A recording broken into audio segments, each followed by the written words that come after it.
Assalamu alaikum. My name is Dr. Abdul Momin and I am currently working as assistant professor at University of Lahore Islamabad campus and also as consultant clinical dietitian at Ali Medical Center at Islamabad. Right, so today we are going to discuss about this very interesting topic, which is the effect of co-administration of prebiotics and iron fortificants on serum iron and ferritin levels in female Sprague Dawley Rats. So this is actually one of the components of this research project which was conducted a few months ago.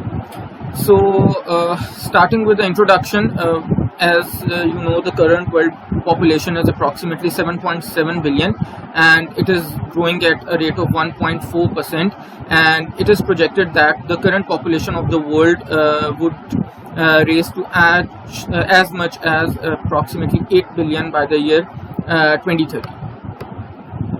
Now, as the population is growing, definitely there are increased food requirements, and along with that there have been quite a few problems associated with various nutritional deficiencies, and micronutrient deficiencies are among those problems.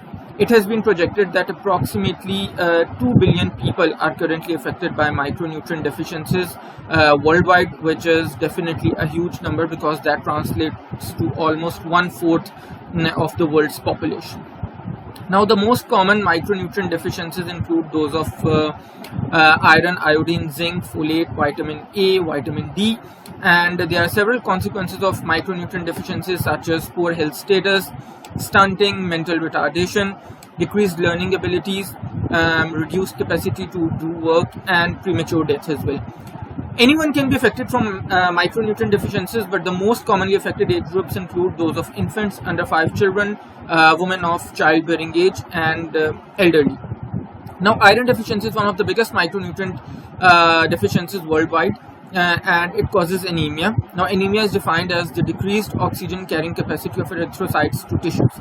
Anemia exists in various forms, but iron deficiency anemia is one of the most common forms of anemia. Now let's talk a little bit about the prebiotics. A prebiotic is defined as a non-viable food substance which exhibits selective fermentation and moves to the colon to ferment healthy bacteria, thereby improving the host health. There are several reported benefits of prebiotics on our health, which include prevention of colon cancer, reduction of severity of inflammatory bowel diseases, reduction of cholesterol levels. They also help in weight loss, and now the most recent buzz is that prebiotics also help in the absorption of divalent ions such as magnesium, calcium, or iron. Most common examples of prebiotics include inulin, galactoligosaccharides, fructoligosaccharides, and mannanoligosaccharides. And the best food sources of prebiotics include chicory, onion, garlic, leeks, chickpeas, lentils, barley, oats, bran, bananas, even for that matter. All these are very good sources of prebiotics. Several theories have been put forward as to describe the mechanism behind the increased absorption of minerals by prebiotics. However, as of now, researchers are not absolutely sure. One of the theories suggests that when prebiotics are consumed, they produce osmotically active sugars, which increase passive absorption of minerals and produce weak acids. And these weak acids decrease luminal pH and convert ferric form of iron into the ferrous form. And as we know, that ferrous form of iron is more readily absorbed by the body. Another theory suggests that prebiotics are fermented in colon and produce short-chain fatty acids. These short-chain fatty acids enhance the surface area for absorption of minerals such as iron, and that is how its absorption is increased. Another theory suggests that prebiotics, when consumed, they regulate the expression of those genes which are involved in the increased absorption of iron. So there have been quite a few theories. Now, when we talk about signs and symptoms of iron deficiency anemia, these include fatigue, weakness, spinning head, change in skin color, skin pallor, poor productivity in work, tachycardia, when your heart starts beating quite fast. Dyspnea is the shortness of breath. Then chelosis is the inflammation and cracking of the corners of the mouth. And typical characteristic symptom of iron deficiency anemia is that of koilonkia, which is the spoon-shaped nails. For diagnosis of iron deficiency anemia, the gold standard is bone marrow aspiration. However, this is an invasive procedure and it is quite expensive. So, generally in developing countries such as Pakistan, this diagnostic procedure is not used. In fact, what we normally use is the hemoglobin levels. However, hemoglobin levels are not a very good indicator of iron deficiency anemia because generally speaking, hemoglobin levels sometimes fall relatively late in case of iron deficiency anemia. When we talk about the most reliable non-invasive diagnostic technique for detection of iron deficiency anemia, that is serum ferritin. And the serum ferritin level of below 12 milligrams per liter indicates that a person is suffering from iron deficiency anemia. Now, I would quickly like to go through the global prevalence of iron deficiency anemia, which is about 50% of all pregnant women worldwide. They are affected by this condition, and it also contributes to approximately 0.8 million deaths every year, which is 1.5% of total deaths, and all these deaths are preventable. When we talk about the situation in Pakistan, the situation is quite bad because 50% of all pregnant women as well as non-pregnant women, they have low hemoglobin levels in Pakistan according to the National Nutrition Survey 2011, and similar effects have been reported by the National Nutrition Survey of 2018, which is the most recently conducted NNS, which reports that approximately 41.7% women of reproductive age in Pakistan are anemic. Now, there are several causes of iron deficiency anemia. Primarily, these include poor oral intake, poor oral iron intake, poor iron absorption, chronic iron loss, such as what happens during heavy menstruation, then increased requirements such as during infancy, adolescence, and for females specifically in their childbearing age. Then vitamin C deficiency is one of the biggest causes. Poverty is one of the underlying causes of iron deficiency anemia. When we talk about prevention and treatment, the World Health Organization has identified 4 strategies to be extremely effective in the prevention and treatment of iron deficiency anemia, which include food fortification, dietary diversification, iron supplementation, and biofortification. Now, because this particular research was focused on food fortification, so I would only be focusing on that. The food fortification is the practice of deliberately increasing the content of an essential micronutrient. It could either be a vitamin or a mineral in a particular food, irrespective of whether the nutrients were originally in the food before processing or not, so as to improve the nutritional quality of the food supply and to provide a potential public health benefit. Now, several foods are used as fortification vehicles. The most common include cereals and cereal products. Then in Pakistan, chapati is used, or wheat flour is used as fortification vehicle, milk or milk products, different kinds of juices, breakfast cereals, and similarly oils and fats are also sometimes used as fortification vehicles. However, cereals are generally considered to be the most efficient fortification vehicle because of several reasons, which include their efficiency, their cost effectiveness, better acceptability by populations at large, and low incidence of toxicity. In addition, in a country like Pakistan, cereal is definitely a staple food, and for us, wheat is that cereal which we consume on daily basis, and we cannot definitely live without wheat. The current research had 2 major objectives. Number 1 was probing the cumulative effect of 2 prebiotics, which was galactoligosaccharides and inulin, and 2 iron fortificants, sodium iron EDTA and ferrous sulfate, against iron deficiency anemia in anemic rat models.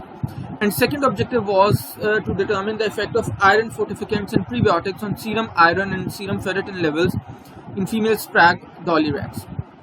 So for this purpose, 2 iron fortificants were chosen, which were ferrous sulfate and NAFETA, and 2 prebiotics were chosen, inulin and galactoligosaccharides. For experimental animals, female Sprague Dawley rats were picked for this particular study. Now this shows the treatment plan.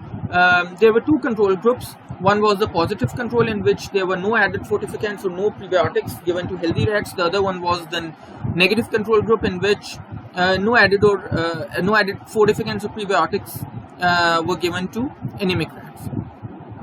Then 8 groups of rats were made using inulin at a dose of 722 and 963 milligrams per kg, along with combinations of 10 and 20 ppm NAFTA and 15 and 30 ppm FeSO4. Similarly, 8 additional groups of rats were formed using galactoligosaccharides as the prebiotic at a similar dose of 722 and 963 mg per kg, along with combinations of 10 and 20 ppm NAFTA and 15 and 30 ppm FeSO4. Now this dose of 720 and 963 mg per kg translates to 6 grams per day for humans and 8 grams per day for humans respectively. This was the particular treatment plan which was given to the rats, as I've already mentioned. I've just mentioned that human equivalent dose for this dose was 6 and 8 grams per day respectively. For efficacy trials, these rats were divided into 18 groups. There were 2 control groups, 16 treatment groups, and they were fed with a standard diet for 1 week, acclimatization period before beginning the experiment. These were housed in stainless steel cages where the temperature of 23 degrees Celsius was maintained, along with the relative humidity of 55%. For induction of iron deficiency anemia, rats were fed with iron binder triapine, and then baseline values were attained at 0 day.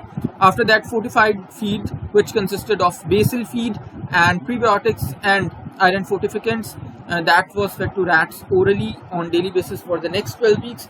Blood samples were taken after every 4 weeks up to 12 weeks from fasted rats. 2 major parameters were studied, which included serum iron and serum ferritin. These were determined according to the respective protocols. Data was entered in Minitab version 17.0. Significance level was determined at p-value less than 0.05, and results were presented as means plus minus standard deviations. Ethical approval of the research study was taken from the Ethical Review Committee of University of Veterinary and Animal Sciences, Lahore. Now, as far as the results are concerned, the results showed that the mean squares for serum iron and serum ferritin, these were significantly different with regards to groups, study intervals, as well as the interaction between groups and study intervals, which means that as the study intervals progressed, as we moved from 0 day towards the 90th day, both serum iron and serum ferritin levels significantly increased among various groups of rats. Now, this particular table shows the effect of fortified diets on serum iron levels in micrograms per deciliter among anemic female Sprague Dawley rats. As you can see, the highest value was attained by this group G4, which was 89.23 plus minus 12.09 micrograms per deciliter at the end of the trials. This was followed by group G3, G11 and G15 and G12 then. So if you see here, these 2 groups G3 and G4, which attained the maximum value, these consisted of basically inulin and sodium iron EDTA. So these were the groups which were fortified with this particular iron fortificant and this particular prebiotic. These attained the maximum value among all the treatment groups. Now, this table shows the effect of fortified diets on serum ferritin levels in nanograms per milliliter among anemic female Sprague Dawley rats. Again, as this table shows that the highest value was attained by group G4, followed by group G8, and then group G12. Again, as you can see, this group G4 attained the highest value, and it was fortified with sodium iron EDTA and the prebiotic inulin. In conclusion, it was observed that among the prebiotics, inulin and galactoligosaccharides at a higher dose of 963 mg per kg, or the human equivalent dose of 8 grams per day, was found to be extremely effective. Similarly, among iron fortificants, the higher doses were most effective in rectifying iron deficiency anemia. So what we concluded from this research was dual benefits of prebiotics can be attained by their consumption along with iron fortificants.